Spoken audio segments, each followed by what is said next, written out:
Selamat datang saudara-saudari. Hari ini kita mau bersambung dalam Kisah Rasul-Rasul babak ke-23.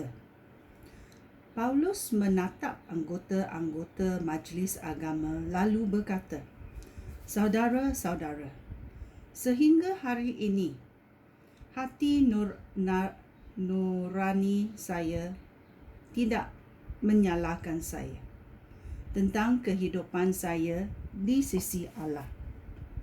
Imam Agung Ananias menyuruh orang yang berdiri dekat Paulus menampar mulut Paulus. Paulus berkata kepadanya, "Allah pasti akan menampar Tuan yang seperti tembok berkapur putih. Tuan duduk di situ menghakimi saya menurut Taurat. Tetapi Tuan sendiri melanggar Taurat apabila menyuruh orang menimpa saya." Beberapa orang di sebelah Paulus berkata kepadanya, "Kamu menghina Imam Agung Allah." Paulus menjawab, "Saudara-saudara, saya tidak tahu bahawa dia Imam Agung. Memang di dalam Alkitab ada tertulis, 'Janganlah hina pemimpin bangsa kamu.'" Paulus melihat bahawa sebahagian daripada majlis agama itu terdiri daripada orang Saduki dan sebahagian lagi orang Farisi. Oleh itu, dia berseru kepada majlis agama, "Saudara-saudara, saya orang Farisi. Bapa saya pun orang Farisi. Saya diadili di sini kerana saya percaya bahawa orang mati akan dibangkitkan daripada kematian." Sebaik sahaja Paulus berkata demikian, orang Farisi dan orang Saduki mula bertengkar. Lalu perhimpunan itu berpecah menjadi dua kelompok. Hal itu berlaku kerana orang Saduki tidak percaya akan kebangkitan orang mati dan tidak percaya akan adanya malaikat atau roh. Tetapi orang Farisi percaya akan ketiga-tiga itu. Okey. Orang Farisi percaya orang yang mati akan dibangkitkan, ada malaikat dan ada roh. Ini tiga.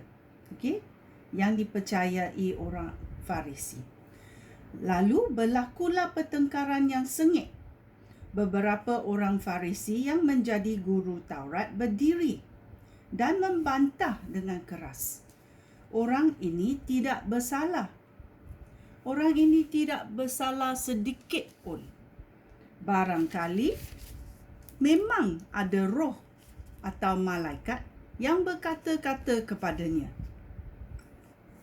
Pertengkaran itu menjadi begitu sengit sehingga komandan itu takut kalau Paulus akan diserbu oleh mereka.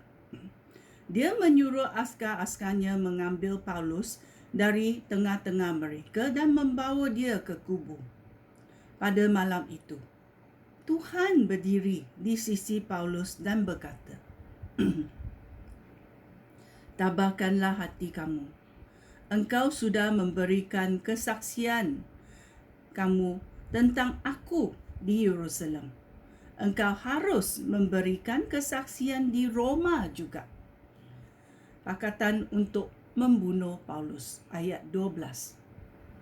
Pagi-pagi keesokan harinya, beberapa orang Yahudi berkumpul untuk merancangkan suatu pakatan.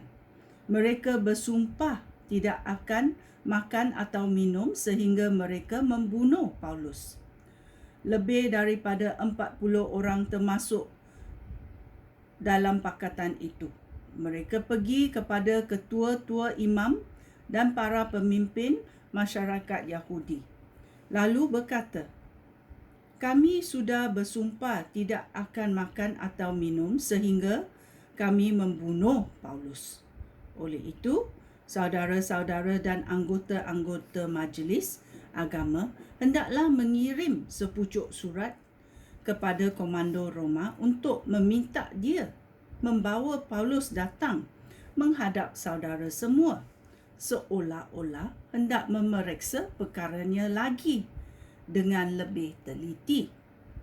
Kami akan bersiap-siap untuk membunuh dia sebelum dia sampai ke sini.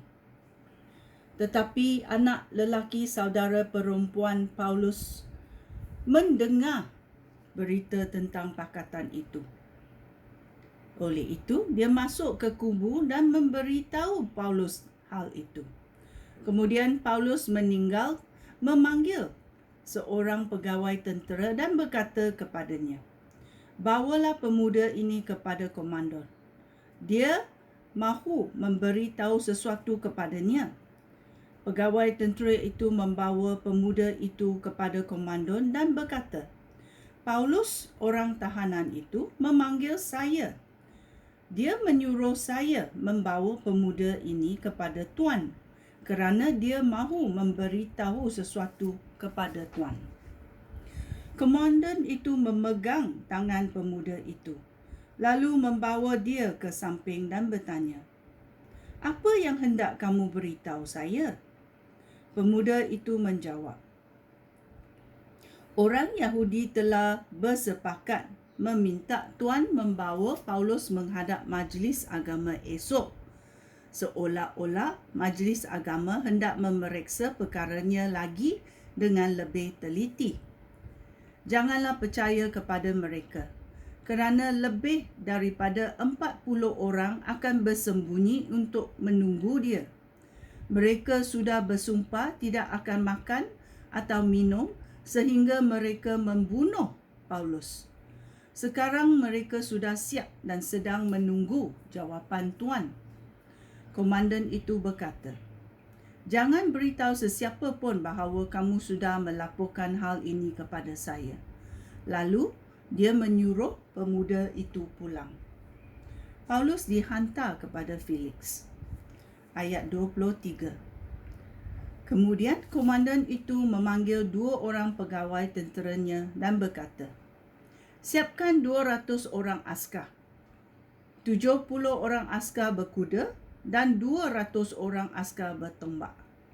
Mereka harus berangkat ke Kaisarea pada pukul 9 malam ini juga. Juga siapkan beberapa ekor kuda untuk Paulus dan jagalah keselamatannya sehingga dia sampai kepada Gubernur Felix." Lalu komandan itu menulis sepucuk surat yang berbunyi seperti berikut. "Yang terutama Gubernur Felix, salam daripada Claudius Lysias. Orang Yahudi sudah menangkap orang ini dan hendak membunuh dia.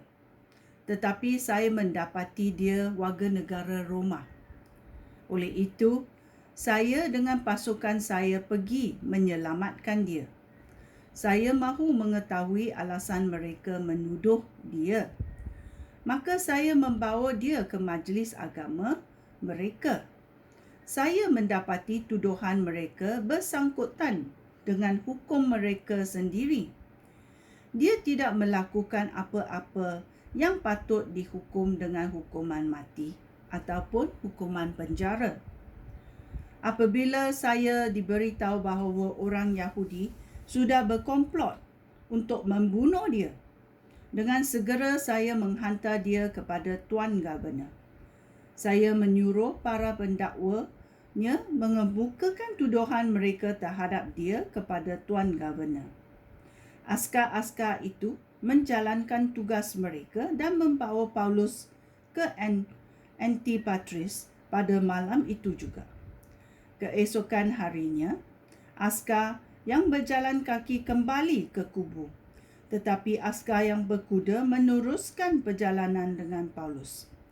Apabila mereka tiba di Kaisarea, mereka menyampaikan surat itu kepada Gubernur dan menyerahkan Paulus kepadanya. Gubernur membaca surat itu, lalu bertanya kepada Paulus, dari mana asalnya. apabila Governor mengetahui bahawa Paulus berasal dari Kilikia. Governor berkata, "Baiklah, saya akan memeriksa perkara kamu apabila pendakwa kamu tiba." Lalu Governor memberikan perintah supaya Paulus ditahan di dalam istana yang dahulu dibina oleh Raja Herodias. Ini adalah kisah Rasul-Rasul babak ke-23. Sekian, terima kasih. Shalom.